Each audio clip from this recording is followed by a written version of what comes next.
Morning, welcome back. Veuillez vous asseoir. Another day. Call on the member for Shippigan-Lamecnisku for prayers. Prions le Seigneur, let us pray. Ô Seigneur, notre Père céleste, ô et puissant, Roi des rois, Seigneur des seigneurs, le seul souverain des princes qui contemplez de votre trône tous les habitants de la terre, nous vous supplions du fond de nos cœurs de regarder avec faveur notre très gracieux Seigneur souverain, le roi Charles, et de le remplir tellement de la grâce de votre Saint-Esprit qu'il fasse toujours votre volonté et qu'il marche dans vos voies. Donnez-lui l'abondance de vos dons célestes, donnez-lui la santé et le bonheur d'une longue vie. Fortifiez-le afin qu'il triomphe de tous ses ennemis et finalement, après cette vie, qu'il jouisse de la joie et de la félicité éternelle par Jésus-Christ notre Seigneur. Amen. Most gracious God, we humbly beseech Thee, as this province in general, so especially for the Lieutenant Governor, and the Legislative Assembly under our most religious and gracious King at this time assembled, that Thou would be pleased to direct and prosper all their consultation to the advancement of Thy glory, the safety, honor, and welfare of our sovereign and this province, that all things may be so ordered and settled by their endeavors upon the best and the soundest foundation, that peace and happiness, truth and justice, religious and piety, may be established among us for all generations. These and all other necessaries for them and for us, we humbly beg, in the name and mediation of Jesus Christ, our most blessed Lord and Savior. Amen. Ensemble, prions notre Seigneur, notre Père. Together, let us pray the Lord's Prayer. Notre Père qui es aux cieux, que ton nom soit sanctifié, que ton règne vienne, que ta volonté soit faite sur la terre comme au ciel. Donne-nous aujourd'hui notre pain de ce jour. Pardonne-nous nos offenses, comme nous pardonnons aussi à ceux qui nous ont offensés. Et ne nous laisse pas entrer en tentation, mais délivre-nous du mal. For thine is kingdom, the power, and the glory forever and ever. Amen.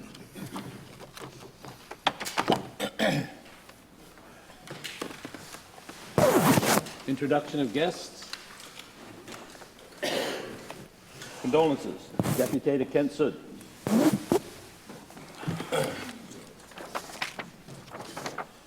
Monsieur le Président, à Saint-Paul, le dimanche 4 décembre 2022, est décédé, entouré de sa famille à l'âge de 79 ans, Paul-Émile Cormier, époux de Dorine Poirier-Cormier. Né à Saint-Paul, il était le fils de feu Yvon et de feu Doris Béliveau-Cormier. Paul-Émile était fermier, avait une ferme de fraises. Il était aussi charpentier. Outre son épouse, il manquera également ses deux enfants, Paula Cormier de Moncton et Danny Chantal d'Irishtown. Ses trois petits-enfants, Corey, Annie et Sophie. Il laisse également dans le deuil ses 7 sœurs, Yvette Cormier, Normand Cormier, Maria Langis, Rolande Babineau, Ginette Hébert, Rosemonde Cormier, Janine Martin. Ses 10 frères, Edgar, Roland, Clarence, Laurie, Delphis, Roger, Maurice, Normand, Yvon Jr. et Jean-Charles. Paul-Émile était un homme qui était beaucoup apprécié dans la région de Saint-Paul. C'est une famille que je connais très bien, puis je leur souhaite toutes les meilleures dans ces difficiles circonstances. Et puis, repose en paix, Paul-Émile. Merci.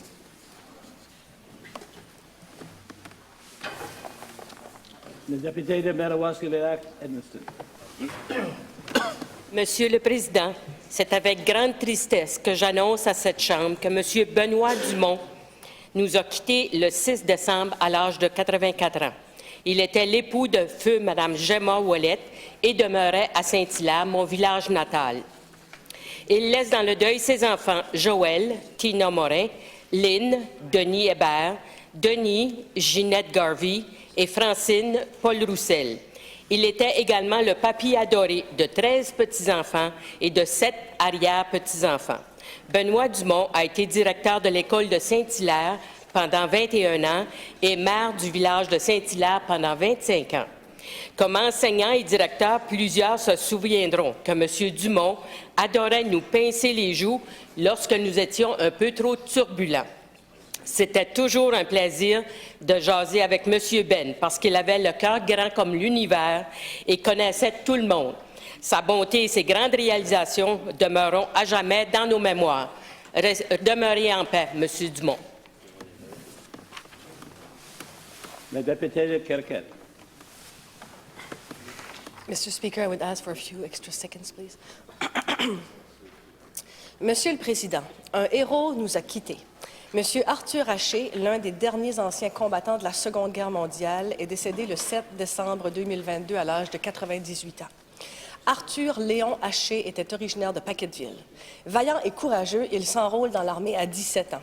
3 ans plus tard, le 6 juin 1944, il débarque avec le North Shore Régiment en Normandie et réussit à libérer Saint-Aubin-sur-Mer de l'occupation nazie. Ce jour-là, plus de 1000 Canadiens sont tués sur la plage Juno, mais M. Haché en ressort vivant.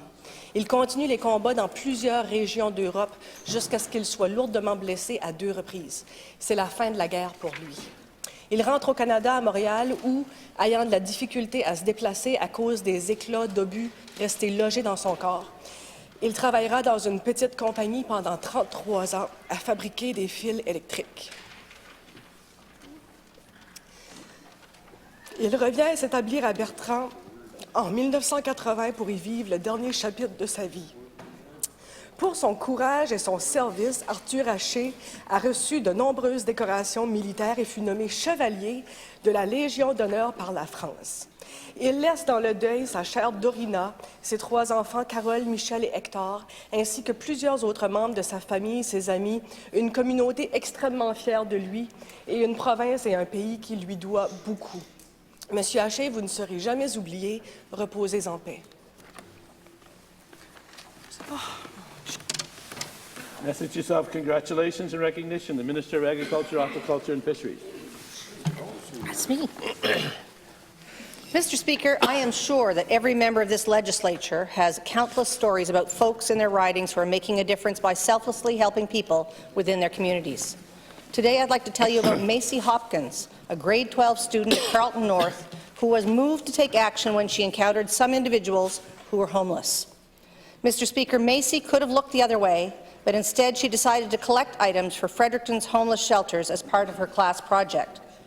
Over the course of a month, with the help of her teacher, Derek Tracy, and her schoolmates, more than 1,000 items such as food, shampoo, toothbrushes, socks, and more were collected.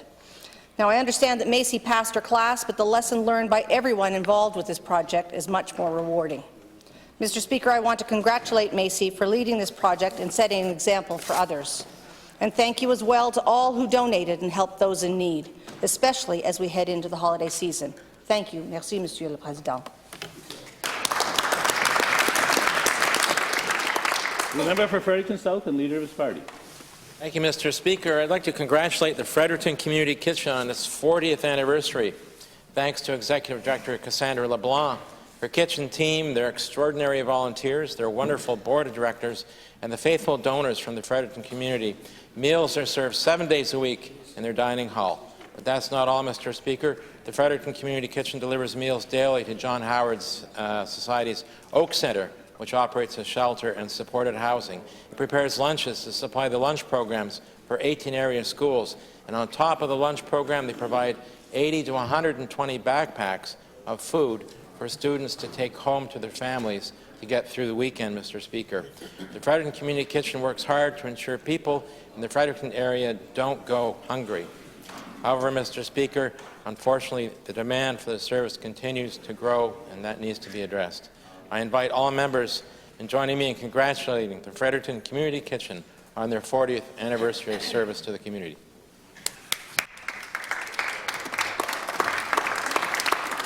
The Minister of Education and Early Childhood Development. Thank you, Mr. Speaker. I rise today to thank Craig Manufacturing of Heartland for their support of NBCC's Going Beyond campaign. The campaign's goal is to help fill the skilled worker shortage in our province. Company President Ben Craig says 30% of his staff are NBCC alumni, and 30% of those in supervisory roles come from NBCC. Craig Manufacturing's financial support will help modernize learning spaces at the Woodstock, St. John, and Moncton locations. Mr. Speaker, this summer, Craig Manufacturing and the Craig family celebrated 75 plus one years in business and are a major employer in Carleton County. I would echo Ben Craig's message that the education provided by NBCC is a key to unlocking the future prosperity of our province. Thank you, Mr. Speaker. The member for Memramcook Tantramar.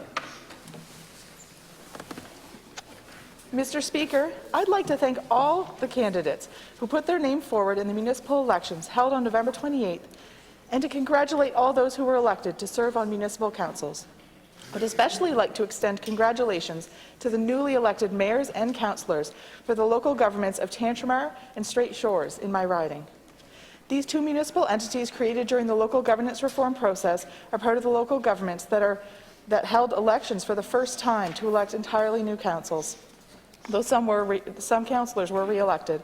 I want to wish all municipal councils the best of luck as they settle in and navigate the ongoing municipal reform, and I look forward to working with the councils in Tantramar and Strait Shores. I invite all members of the House to join me in congratulating and wishing good luck to our newly elected officials in my riding and across the province. Member for Carleton York. Mr. Speaker, I'm proud to rise today to congratulate Canterbury powerlifter Jacob Pickle. Jacob got back December the 4th from the 2022 Commonwealth Powerlifting Championships in Auckland, New Zealand, where he placed second.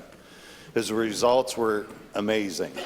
He can squat 622 pounds, bench 396 pounds, deadlift 661 pounds.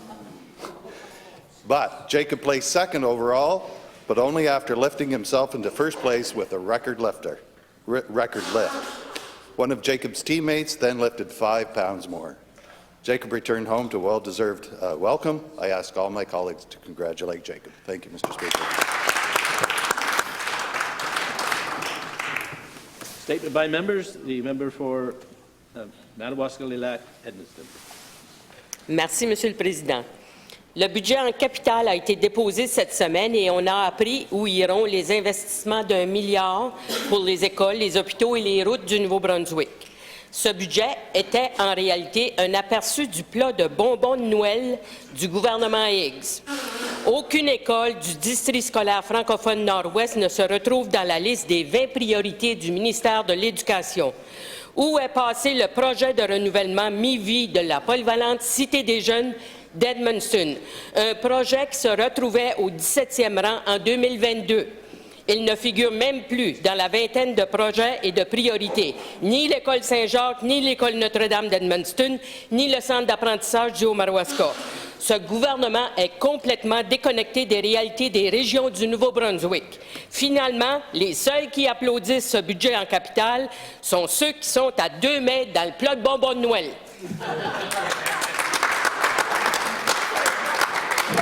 The member for Farrington South and leader of his party. Mr. Speaker, yesterday the Minister for Public Safety held a news conference with the head of the Chiefs of Police in New Brunswick and the Deputy Commissioner for RCMP's J Division. The good news, homicides are down, robberies are down, arson is down. The bad news, the Minister is hell-bound on building another jail, which he said is going to be even more expensive than the $32 million first announced. Mr. Speaker, instead of building a jail to house people struggling with mental illness and undiagnosed fetal alcohol spectrum disorder, that's FADS, how about spending the money to tackle those problems? We've only got detox beds in 7 communities of this province to provide medically supervised withdrawal, but no rehab beds to go with them for treatment. In Campbellton, there are 12 rehab beds. In the St. John area, there are 12. That's only 24 for the entire province, and the waiting list is extremely long. It's time to make major investments in treating mental illness, addictions, and in diagnosing and supporting those with FASD. Thank you, Mr. Speaker. Member for Moncton South. Mr. Speaker, I rise today with more exciting news about the World Junior Hockey Championship, and that's just days away. Single game tickets are now on sale for all games, and tickets are 85% sold out. There's a lot of hockey coming right up. University Sports has selected players exclusively from the Atlantic University Sport Conference to represent the All-Star team and face Team Canada's hopefuls this weekend in a pair of games at the Avenir Centre in Moncton on Sunday, December the 11th and Monday, December the 12th. Sundays at 2 p.m. and Monday at 12 noon. Following those two games, Team Canada will be announced on the Plaza in Moncton at 5:30 Monday. Riverview's Evan Noss is in the Team Canada selection camp. Moncton Wildcats' Miles Mueller and Jonas Tabell are both on Team Switzerland, who will face Team Canada on Monday, December the 19th at the Avenir Centre. In other news, all three medalists from the 2022 IIHF World Junior Championship, Canada, Finland, and Sweden, will play pre-tournament games in New Brunswick. Go, Canada, go. Member for City Echo, Bastogne-Chapelais. Mr. Speaker, the Minister of Public Safety did a horse and pony show yesterday in an attempt to justify his decision to spend $32 million on a new jail. Of course, as the Minister hinted, and as we all know, this project will likely come in far over budget. Most enlightened jurisdictions are looking at social determinants of crime and are focusing on addressing poverty, tackling mental health issues, and treating addictions. The amount of money that this will ultimately be spent on this new jail would go a long way to give people the help and support they need as they set them in a path forward to take them away from crime. Yes, we have to combat the influx of drugs into our province and crack down on trafficking, but the irony is that one of the first acts that this government did was to disband the contraband unit. That unit was highly successful at reducing the importation of illegal drugs and weapons. Now this government is patting itself on the back for putting more resources in cracking down on illegal drugs when if they had just left the contraband unit in place, they would have been able to get the same job done. Thank you, Mr. Speaker. Deputy de Kent North. Monsieur le Président, hier, lors du débat de la motion d'opposition, j'ai été très déçu que le gouvernement, encore une fois, nous a démontré leur manque de respect envers la loi sur les langues officielles et la communauté acadienne de cette province. Nous avons débattu cette motion pour un peu moins de 2 heures et le gouvernement n'a pas eu une seule fois mentionné le droit de recevoir les services dans sa langue officielle de son choix, de l'égalité des deux communautés linguistiques, le droit des institutions distinctes, mais a plutôt préféré parler de bilinguisme, un mot qui n'apparaît qu'une seule fois dans cette loi. De plus, Monsieur le Président, le Premier ministre nous a promis aux citoyens et aux citoyennes de la province qu'il remettrait ses intentions vis-à-vis la révision sur la loi sur les langues officielles cette semaine. Est-ce que le Premier ministre tiendra sa promesse? La confiance s'arrête là où le mensonge commence. But hey, that ship has sailed a long time ago. Member for Mirror-Macheed. Mr. Speaker, in Canada, our laws balance individual rights with obligations as members of a democratic society. Criminal laws set out what is considered a crime against individuals or society. The rule of law helps us keep each other safe. But as we saw yesterday with the update on crime trends in New Brunswick, crime is rising. People are telling us this, law enforcement agencies are telling us this, and data is telling us this. Our local, provincial, and federal law enforcement agencies are working together more closely than ever before, and their efforts and our government's investments are now showing results. Everyone has a role to play in preventing crime. If you see something, say something. If you experience something, report it. Thank you, Mr. Speaker. The Deputy de Restigouche-Ouest. Merci, Monsieur le Président. Les routes 11 et 17 au nord de la province ont été la scène de 3 accidents majeurs faisant 6 morts en moins de 2 semaines. De plus, au cours du dernier mois, 2 autres jeunes hommes ont perdu la vie sur la route 370 dans la région de Tracadie et la route 350 à Landry-Office a fait une autre victime cette semaine. 9 victimes en 1 mois sur les routes dont la responsabilité relève du district 1 du ministère des Transports.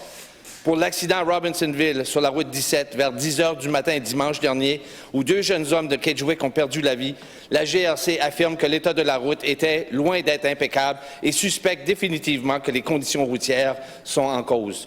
Il est inacceptable et impardonnable que les routes 11 et 17 ne soient pas bien entretenues. Est-ce un manque de personnel, un manque de sel, un manque de communication ou un manque d'investissement dans les infrastructures? Quelle que soit la raison, Monsieur le Président, il est clair que le gouvernement Higgs a manqué à sa tâche et ses responsabilités de fournir et de maintenir des routes sécuritaires. 9 morts. Qu'est-ce qu'il fait?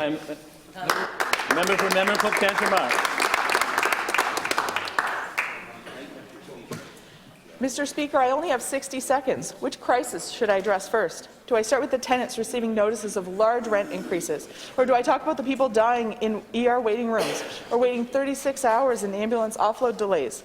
How about the student absentee rates of 30% and 40% in some schools under the strain of multiple viruses? Avons-nous le temps de parler de la crise du climat et de la biodiversité? Qu'en est-il des personnes vivant dans la pauvreté et de celles qui ont de la difficulté à joindre les deux bouts? Et puis, il y a la menace constante qui pèse sur les communautés minoritaires, sur les droits des Acadiens et des francophones, et le manque total de respect envers les Premières Nations. Et tout cela en affamant nos institutions publiques. Monsieur le Président, ces nombreuses crises ne se sont pas produites du jour au lendemain. Il a fallu des gouvernements successifs, mais franchement, le gouvernement Higgs met vraiment les choses à terre. The member for Fredericton York. Thank you, Mr. Speaker. Mr. Speaker, our government takes very seriously our duty to support the health and well-being of our communities. Yesterday's statement by the Minister of RDC was the latest example of our commitment. Since 2012, the Village of Hope in Tracy has been helping people struggling with addiction. They are currently expanding by building a multi-purpose facility where participants can gain the skills needed to acquire future gainful employment. Our government is pleased to be a funding partner in this project. Other great initiatives this government supports includes the 12 Neighbours Community Project here in Fredericton, Rising Tides in Moncton, the Coverdale Centre for Women in St. John, and most recently, the Housing Hub of New Brunswick. Helping New Brunswickers recover from addiction moves us closer to our priorities of building vibrant, sustainable communities. Thank you, Mr. Speaker. Oral question. Leader of the Official Opposition. Mr. Speaker, this week we questioned the Minister of Health with respect to emergency department wait times and ambulance offload delays, issues that are complex, no doubt, but a major issue that needs to be resolved. And we know that lengthy emergency department waits and long ambulance offload times is resulting in a chain of events of hospital beds not being available, people being stuck in emergency room beds and waiting rooms. And causing that is the fact that there are seniors waiting in hospital beds for a senior home, a care home. We know that in October, the latest figures that we have, there was 455 seniors waiting for a nursing home bed. And so a lot of that is the result of scarce human resources, doctor shortages, causing many of these delays and emergency room closures. So can the minister let us know what they are doing to make sure that seniors get out of hospitals into care homes to get the care that they deserve and freeing up scarce human health resources? Minister of Health. Thank you very much. Mr. Speaker, I'm more than happy to take that question today because that's something that we have flagged for a number of months here now. And actually more than a number of months because during COVID, we actually moved to move seniors out of the hospitals in a rapid manner in order to they could get to the community and get the care where they needed at the level of care they needed in the facility that they needed, whether it was at home with supports or special care homes or special care homes with clinical services or even up into the nursing homes. And then with the Omicron variant, that slowed down a bit because there was outbreaks in some of the nursing homes. But that was one of the 20 items that I talked about in trying to make the emergency rooms work faster was the long-term patients in the hospitals. So we're working with the RHAs, we're working with the Special Care Homes Associations, we're working with the Nursing Home Association to accomplish that. Jeff to opposition. And so, Mr. Speaker, the minister says that the Department of Health, the RHAs, are working towards these issues. He talked about the 20 items that were provided to alleviate pressures on ERs. But what I don't hear from this minister is his commitment to implementing the multidisciplinary care centers.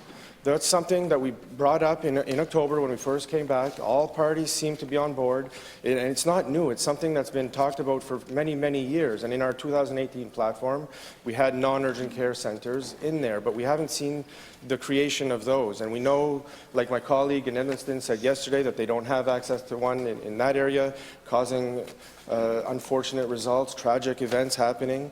So what is this minister doing specifically to work towards the creation of multidisciplinary care centres that will in fact relieve pressures on our ERs and help solve this crisis? Minister of Health. Well, thank you very much, Mr. Speaker. I appreciate again the opportunity to tell you some of the concrete things that we're doing here in this area. And as a matter of fact, I was down and visited the clinic here on King Street with Dr. Sarah Davidson on both sides of the street, the one that works with Horizon and the other clinic that again provides services for the vulnerable population here in the province of New Brunswick. And that was one of the items, was to defer the triage people from level 4, level 5 down to the clinic here in downtown Fredericton to take the stress off of the emergency room. And looking at some of those ideas such as HealthLink, which are very successful, which are creating spaces for people to go as opposed to presenting themselves at the emergency room. And we did that. I visited the one in Dalhousie where there's a physical space that people can go as they hook up with NB Connect, and that gives them that primary service that they need as opposed to going to the ER. Prime Minister. Accepted opposition.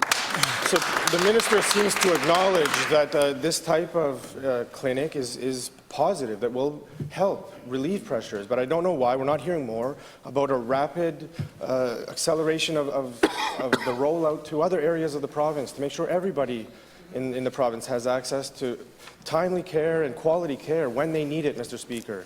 Another issue that I wanted to raise is the fact that there is a national shortage of pain and fever medications, causing more pressures when kids need to go to ERs because of fevers and they're not being able to find medicine for that. And the same thing with respect to antibiotics. And I know I can say from experience that my 9-year-old had to take pills because they only had one little bottle of liquid amoxicillin that wasn't sufficient, and they didn't have chewables. And so they had to give a kid pills. So I want to know what this minister is doing to ensure that we have a supply of liquid antibiotics for children in the province. Minister of Health. Well, Mr. Speaker, once again, thank you very much. And I know that this is an issue that's come up and been in the media before, but maybe the member the member opposite should just turn around and ask the member from Kent North, who was a former Minister of Health under the Glank government, and see what the Glank government and his advisors did in order to look at some of these things. You know, the member opposite was there. I see his picture up in the office. And again, they want to forget the past. They want to forget some of the things that they did when they were calling the shots. You know, Glant and his advisors fired the chief medical officer and went radio silence on why they did that. So maybe you and the former advisors could tell us what's going on. But I tell you this, Mr. Speaker, on this side, we take health care serious. We're doing the work to make sure, again, working with our counterparts and partners, whether it's AMB, whether it's extramural, whether the RHAs, and all the physicians and pharmacists we've expanded their scope of practice in order to provide good service. The Deputy Secretary. Thank you very much, Mr. Speaker. The Labour Minister was very sheepish when I asked him questions on Bill 23 earlier this week. So I will direct my questions today to the Minister of ONB, who was also the head of the biggest union here in the country. The member of St. John Harbour would know better than anybody else on the floor that consultation is the most important principle when it comes to fair collective bargaining process. So knowing that this bill was being worked on since the summer and knowing that there was no consultation, I would ask the Minister of ONB why she gave the green light and let the Labour Minister come forward with scab legislation. Minister of Post-Secondary Education, Training and Labour. Mr. Speaker, I will say this again. I don't know how many ways I can say to this guy, dial the rhetoric down. He's trying to turn this into something he's not, something that it isn't. Actually, he's trying to be something he's not too, but anyway, that's a story for another day, Mr. Speaker. But at the end of the day, this is a united cabinet in the fact that we're trying to bring some clarity to the issue around the rules of engagement. This is about designated levels of service and the designated workers that both sides have agreed to put in place. And it's just bringing clarity to the legislation so that the services that New Brunswickers deserve and require to keep them safe is protected. There is nobody on this side that doesn't stand up for fair, free, collective bargaining in this province, Mr. Speaker. The Deputy to Track. Well, Mr. Speaker, look who decided to come to work this morning. Would have been nice if you would have spoke up when the gallery was full on Tuesday. But my question was for the minister responsible for ONB. She spent a big part of her career defending public service employees and tradespeople and defending the values of unions. And there's always been a long-standing agreement here in the province that unions would not picket in front of the workplace and that the province would not bring in, scab workers. Obviously, with one swoop, the minister kind of kiboshed that whole agreement. So, seeing as the Premier likes to tell us that he has a variety of voices around the cabinet table, I'm just wondering if the minister responsible for ONB actually voiced her concern when this was brought forward to cabinet. Minister of Post-Secondary Education, Training and Labour. Thank you very much, Mr. Speaker. I can assure you that on our side of the House, we act as a team and everybody expresses their concerns and opinions. And I find this funny, this guy, Mr. Speaker, I don't know where he was. I was here all day on Tuesday. I addressed his questions period with a number of people in the gallery, Mr. Speaker. He stands up here and he's trying to turn this into something it clearly isn't. And the people of New Brunswick and the members of this House, at least on this side, are not going to let him get away with it. This is about the protection of New Brunswickers, making sure that a designated level of service and the workers required that both sides have agreed to are respected and maintained, and that we bring a level of clarity to the legislation so that it can be protected. Deputy to Track. Mr. Speaker, St. John is a union town, and there's a lot of public service employees in the riding of St. John Harbour who would like to know if their MLA stood up for them and spoke up when this bill was brought to Cabinet. Now, we know that there was no consultation. We know that they are going to bring in replacement workers or scab workers, and I'm just wondering that when the minister came to Cabinet table, what justification he used to convince his Cabinet members to vote in favour of this. So they actually brought forward the designation level. So I would ask again once to the minister responsible for ONB is, did the minister convince you that designation levels were low during strike periods, and is that the reason why you voted in favour of this scab legislation? Minister of Post-Secondary Education, Training and Labour.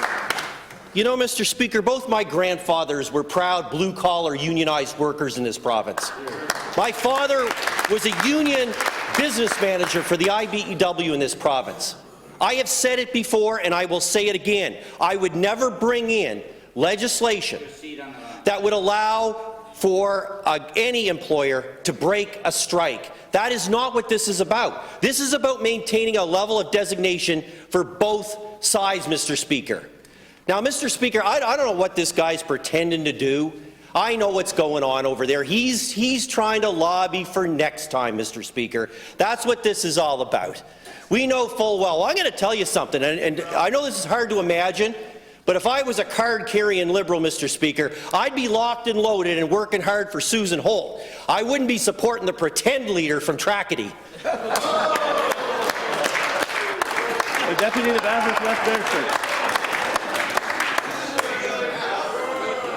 Mr. Speaker, Last week, the Auditor General confirmed that the staff at Finance and Treasury and DTI consult with each other to look at over tax sale candidate properties and identify environmental liabilities. And once done, they decide not to put them up for tax sale. That's right. Insolvent owners of polluted properties stop paying property taxes and the province just walks away, leaving these properties unchecked and abandoned, often in the middle of our communities. Can the Minister of Finance confirm that he agrees with the Auditor General that the province cannot divest itself of its responsibility for these properties, and that leaving these properties unchecked increases the risk to the environment and the potential cost of remediation for the province? Minister of Finance and Treasury Board. Mr. Speaker, thank you to the member opposite for the question, and thank you for his diligence as we continue to work on properties across the province, and including one that is in the member's riding. And as a matter of fact, earlier this morning, I asked for a copy of the draft report on that property. So yes, we continue to work on properties throughout the province. There are a number of difficult properties with environmental contaminations and back taxes owing and more problems. But through the department and through the work with ELG, we continue to work together for the betterment of New Brunswick, for New Brunswick's environment, for New Brunswick's tax betterment, and you know what? Just the unsightliness.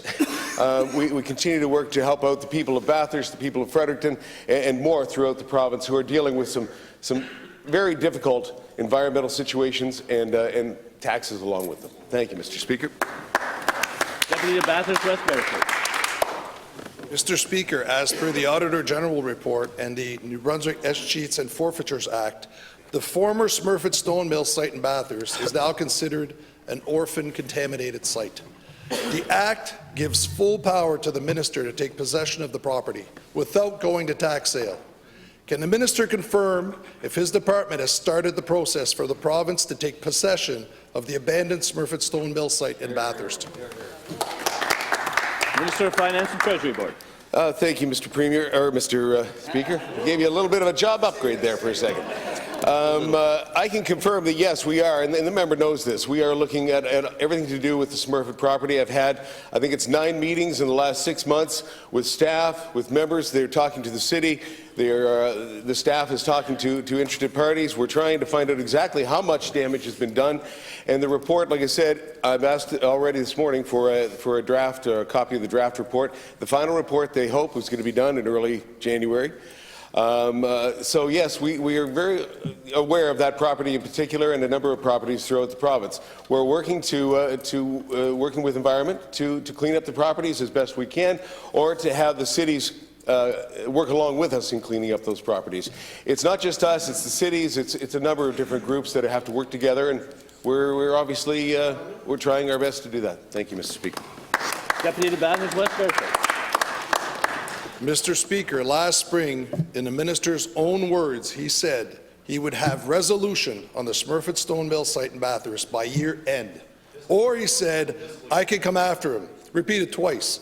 I told him then, and I repeat again, I have no interest in going after him.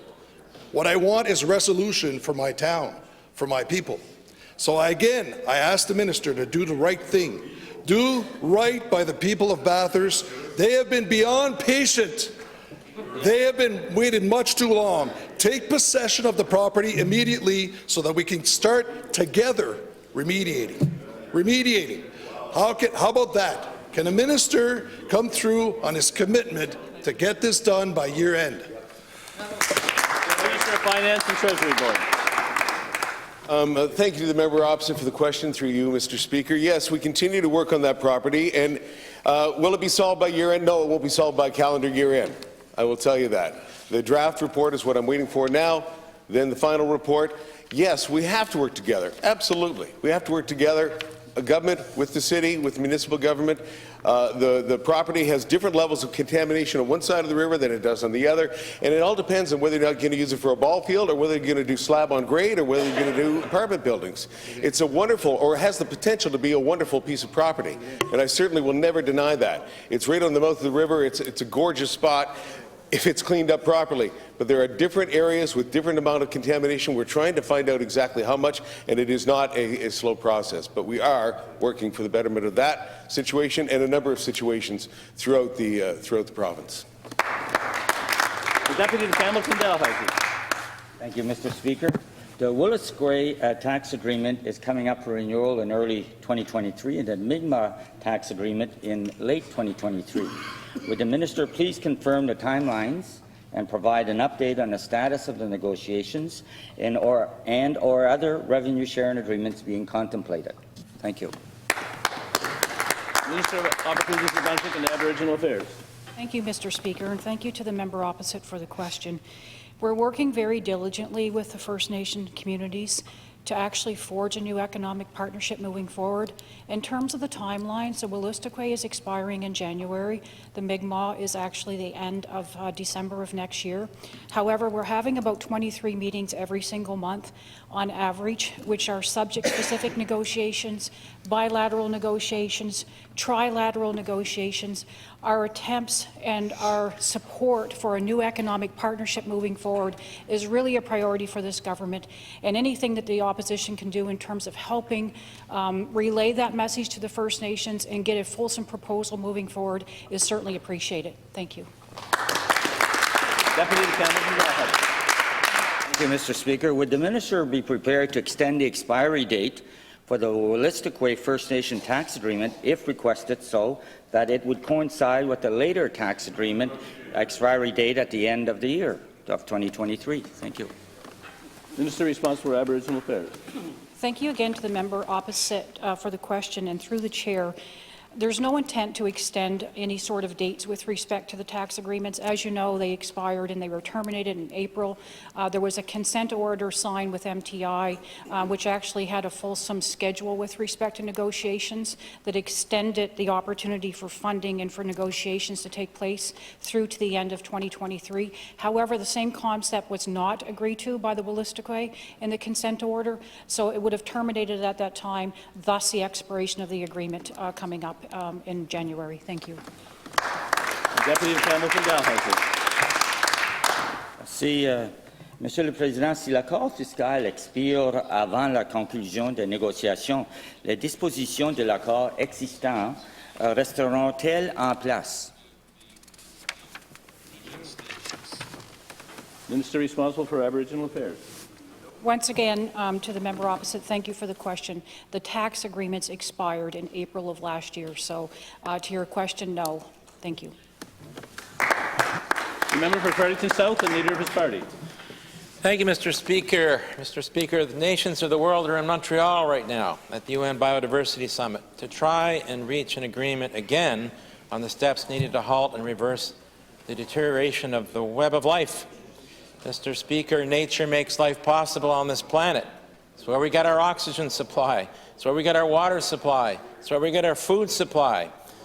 Just over a year ago, the Standing Committee on Climate Change and Environmental Stewardship recommended some actions, Mr. Speaker, that could help make a difference now, right here in New Brunswick, that would be measurable and effective. One of those recommendations was that forestry practices, which currently are eradicating the diversity provided by the remaining old hardwood, mixed wood and softwood forests on Crown lands, be prohibited. It's recommendation number 8, Mr. Speaker. My question is to the Minister of Natural Resources. Will he implement the committee's recommendation number 8, yes or no, without too much elaboration, Mr. Speaker? Thank you. Minister of Natural Resources and Energy Development. Speaker, to the member opposite, I've got 60 minutes to answer and address whatever has come out of the member opposite, so I'll take every little bit of that, and I hope he's going to follow it up with some more questions. Mr. Speaker, when the member opposite asks a question like that, it would seem as though he has not paid attention to any of the work that we have done to put some world-class leading conservation methods in place. When I heard the member from Memram Cook make her member statement, it was embarrassing to hear her talk about the way that New Brunswick is apparently being painted as a destroyer, as opposed to the work that we're doing that's world-leading when it comes to conservation. Mr. Speaker, we have embarked upon a process that is historic as it relates to the diverse expansion of our natural landscape. We are working with species at risk. We are working to expand areas. We are working to protect old growth, deer wintering areas, and there's no lessons to be learned from the member opposite about conservation. Thank you. The member for Fredericton South and Leader of his party. I'll take that as a no, Mr. Speaker. So, recommendation 15 of the Standing Committee report called on the Legislature to appoint a legislative officer charged with the responsibility for overseeing the stewardship of Crown lands and waters by April 1st of last year with an appropriate budget. Mr. Speaker, just as we have an advocate for children, youth and seniors, the committee felt that we should have an advocate for Crown lands and waters reporting to this legislature. New Brunswick's with concerns about the state of the use of wetlands, forests, rivers, lakes, estuaries, bays, even our shorelines could request an investigation.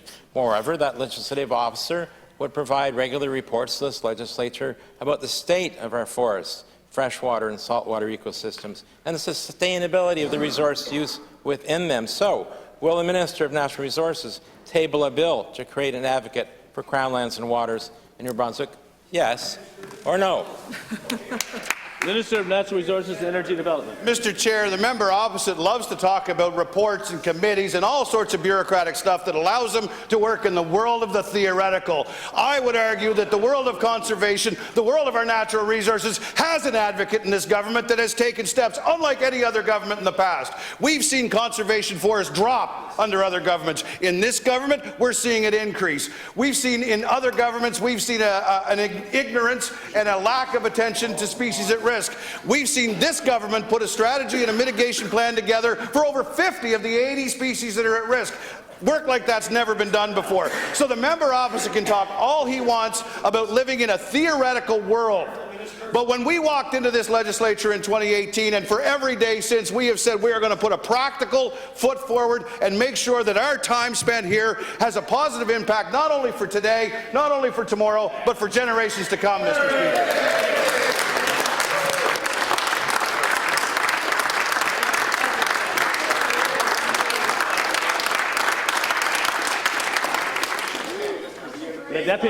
The Deputy Victoria Lavallee. Order, please. Maybe a little too much coffee this morning, Minister. Mr. Speaker, over the past few weeks, we have seen some pretty horrific car accidents due to icy road conditions, and unfortunately, a half a dozen deaths.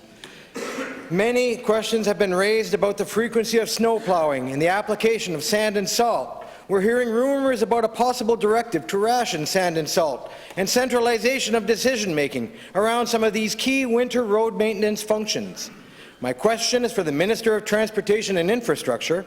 What steps has he taken to assure New Brunswickers they can drive to and from work in relative safety? Minister of Transportation and Infrastructure. Thank you, Mr. Speaker, and I really do appreciate the topic that the member opposite wants to discuss. We've discussed this over the past couple of days. You know, I was really hoping that my first set of questions here in the legislature would be in a more jovial note and discussion, but they're not. People have lost their lives in this province on our roads, and I am terribly sorry for that, having experienced that myself in the past. I will say this to the member, that I always have an open office and an open phone number for him and other members. And I find it terribly disturbing to understand or to hear that there are rumors about those trucks in the north or any district turning down the taps on their salt distribution. So if he has proof of that, I would like to see that memo as soon as possible. Thank you. Deputy to Victoria Lavallee. Thank you for the answer, Minister. Now on to maybe a more jovial topic. I know the Minister of Transportation and Infrastructure has only been in his role for, as he says, 8 short weeks. Recently, his colleague, the Minister of Tourism, Heritage and Culture, called out his department for being slow and ineffective. Has the new minister been able to identify just where these inefficiencies are, and has he started to address them so that he may at least have a chance of being a subcontractor on the museum project? Minister of Transportation and Infrastructure. Well, Santa has arrived, Mr. Speaker. How about that, eh? So, you know, a lot of information gets exchanged here in committee work and question periods and things like that, and things are said. And not at all times do the machinery of government work fast. But what the minister said last week, I cannot confirm for myself because I did not read the transcript, and if the member opposite would like to share that with me, I would appreciate it, over a coffee or otherwise. But, Mr. Speaker, in my 8 short weeks, I have been able to talk to the department staff about their ongoing initiatives, some of the initiatives that the former minister put in place, really good initiatives on process management, process improvement, and other things that involve a lot of the projects that happen in this province. So if the member opposite would like to discuss the museum project in person and find out more about that, we'd be more than happy to brief him off to the side. Thank you. The Deputy to Victoria Lavallee. Thank you very much for that answer.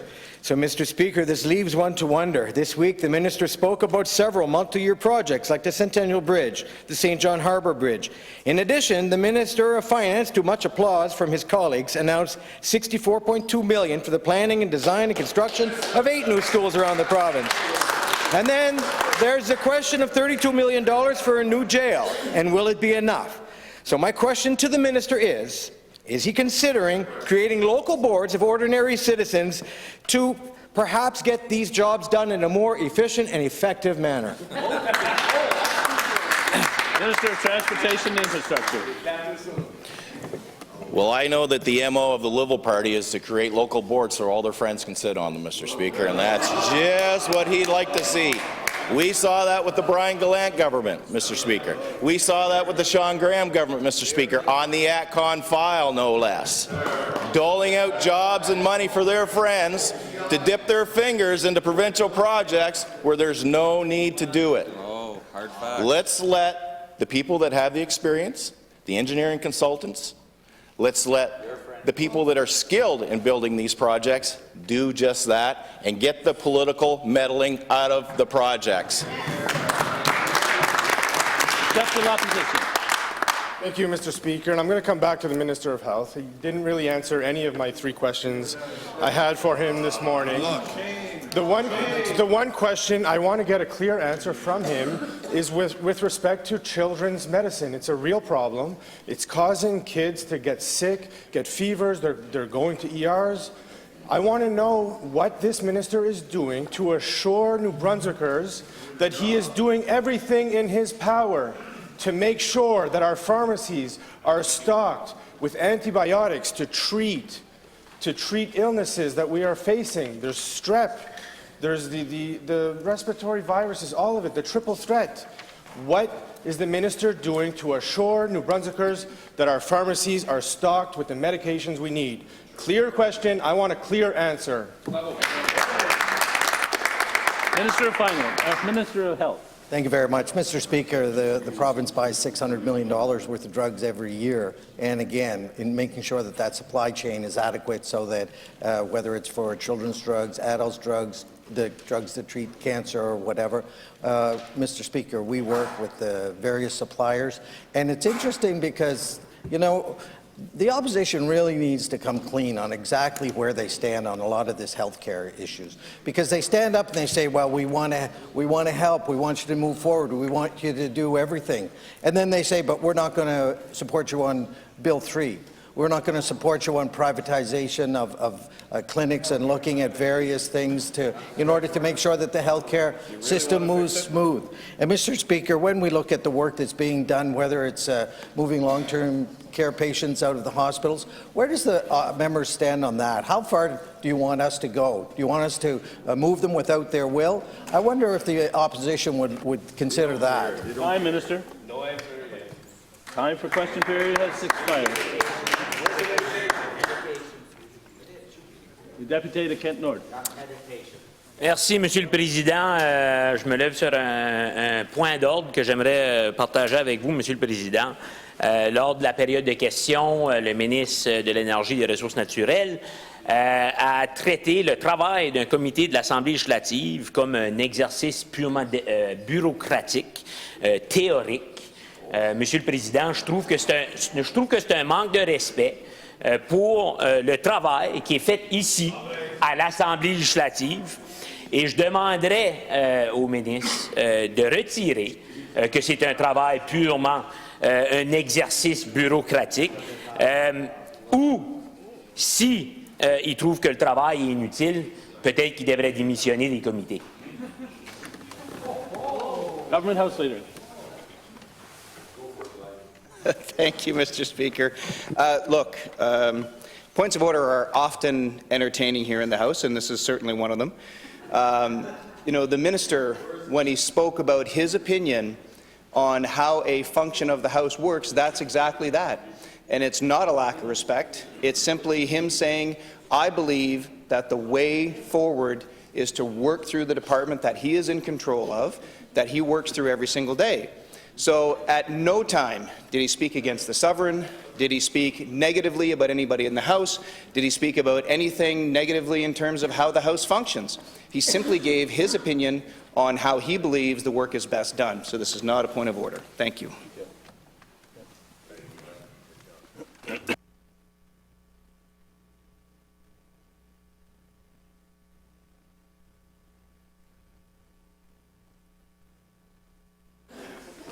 Thank you, members. I believe that both members here have made their point, and I don't consider it to be a point of order, but I would be careful in how we choose to answer questions back and forth. Thank you very much. Yeah, be careful. Statement by ministers. The Minister of Public Safety and Solicitor General.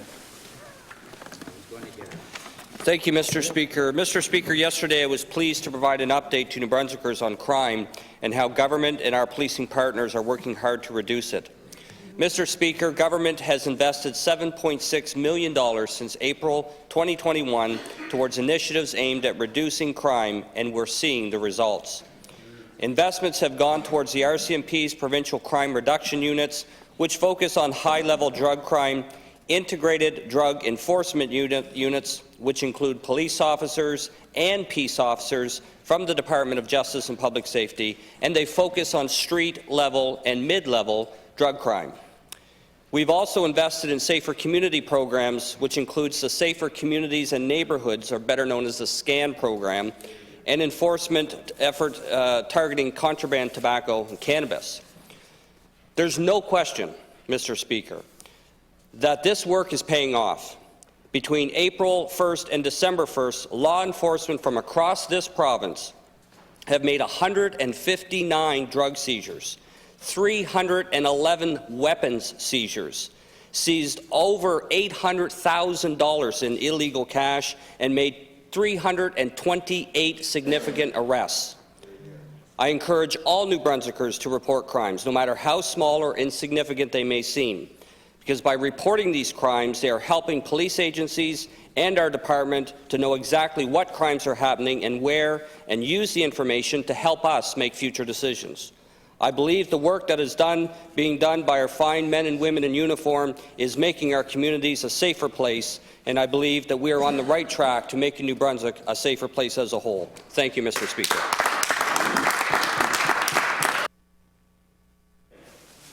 Président, et je suis content que le ministre fasse sa déclaration ce matin à l'égard des résultats de ces nouvelles unités qui ont été mises en place par le gouvernement. Je pense que c'est beau de voir qu'il y a une collaboration aussi lorsque j'ai eu la chance de participer à la conférence de presse par médias sociaux. C'était bien de voir que les différentes unités travaillent ensemble pour atteindre des buts, des objectifs. Aussi des statistiques que le ministre a omis de dire pendant la conférence. Il y a une augmentation, Monsieur le Président, dans la criminalité au Nouveau-Brunswick durant les dernières 5 ans, de 26 %, Monsieur le Président. Et puis, si on se souvient bien, dans les années 2018, ce gouvernement qui était au pouvoir avait cancellé, annulé l'unité spéciale qui avait été mise en place par le gouvernement précédent. Et cette unité spéciale-là avait des résultats escomptés. Aujourd'hui, on voit que le gouvernement met bien plus d'argent dans ces nouvelles unités, mais aussi c'est pour justifier hier, Monsieur le Président, de justifier d'avoir une nouvelle prison ici à Fredericton au lieu de mettre l'argent dans la prévention et mettre l'argent dans la correction. Puis je pense, Monsieur le Président, que le gouvernement aurait intérêt de garder dans la prévention et l'addiction et de s'assurer que les gens sont mieux outillés pour prendre les meilleures décisions lorsqu'ils se font avoir par ces groupes criminels. Je vais terminer, Monsieur le Président, de voir que j'espère que le ministre continuera au moins à avoir une approche équilibrée dans ses investissements et que tous les Nouveaux-Brunswickois et Nouveaux-Brunswickoises auront la chance de bénéficier de ces programmes, parce que dans les différentes municipalités, ils ne sont pas traités de la même façon.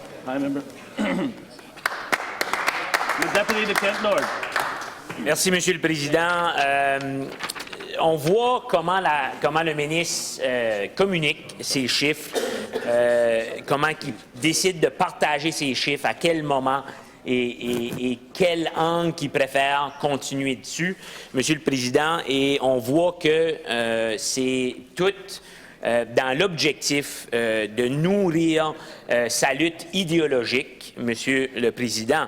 On a vu dans les chiffres, en fait, le membre dit, le député de l'opposition officielle dit qu'il y a eu une hausse, mais il y a eu une baisse des crimes majeurs au Nouveau-Brunswick. Il y a eu une hausse des crimes directement reliés à des enjeux sociaux. Et, Monsieur le Président, le ministre continue son agenda de lutte contre la drogue à l'américaine, qui nous a démontré, étude après étude, que ça n'a pas fonctionné du tout.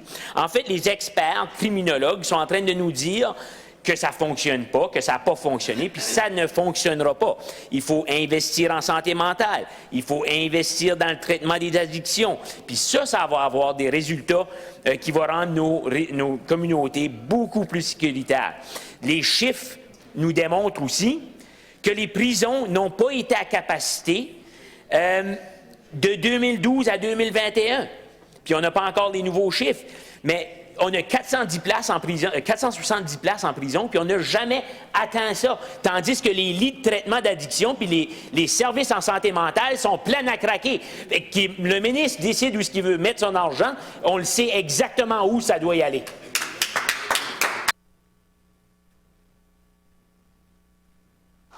Presentation of petitions, answers to petitions and written questions.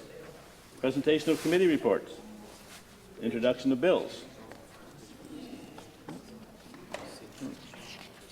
Notices of motion. Notice of opposition, members' business. Government motions for the ordering of the business of the House. Government House Leader. Thank you very much, Mr. Speaker. We'll start off with bills ordered for third reading for today. So we'll do third reading of Bill 16, Bill 18, and Bill 22. Followed by that, the House will adjourn to allow the Economic Policy Committee to meet the following bills. Bill 25, Amendments to the Residential Tenancies Act, and Bill 23, an act to amend the Public Service Labor Relations Act. And just as a notification to the House, Mr. Speaker, I earlier deferred third reading on the following bills, Bill 3, Bill 10, Bill 11, that's better, Bill 13, Bill 15, Bill 19, and Bill 21 to Thursday, December 15th.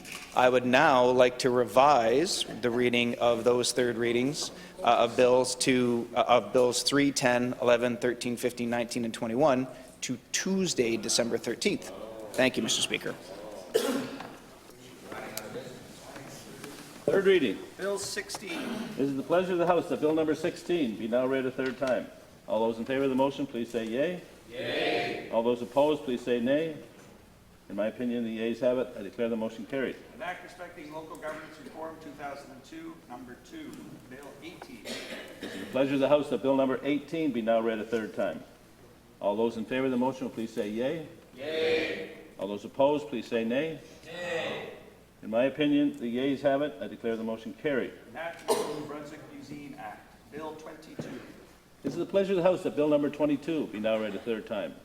All those in favor of the motion will please say yea. Yea. All those opposed, please say nay. In my opinion, the ayes have it. I declare the motion carried. An act to amend the Family Services Act. These several bills having had 3 separate readings, is it the pleasure of the House that they do now pass? All those in favour of the motion will please say yea. Yea. All those opposed, please say nay. In my opinion, the ayes have it. I declare the motion carried.